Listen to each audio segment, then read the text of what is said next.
শিরোনাম ছোট্ট রিমুর বড় সাহস।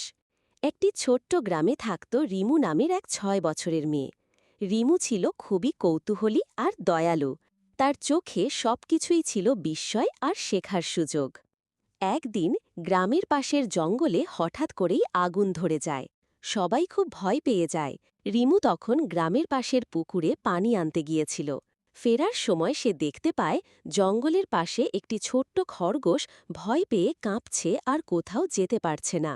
সবাই তখন নিজেদের নিরাপত্তা নিয়ে ব্যস্ত, কিন্তু রিমু ভাবল এই খরগোশটাকেও তো সাহায্য দরকার। সে ধীরে ধীরে খরগোশটির কাছে যায়, তাকে কোলে তোলে আর দৌড়ে গ্রামের বাইরে নিরাপদ জায়গায় নিয়ে যায়। এরপর সে নিজে আবার ফিরে আসে মায়ের কাছে।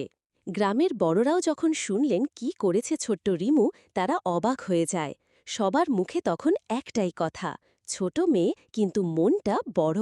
সেই দিন থেকে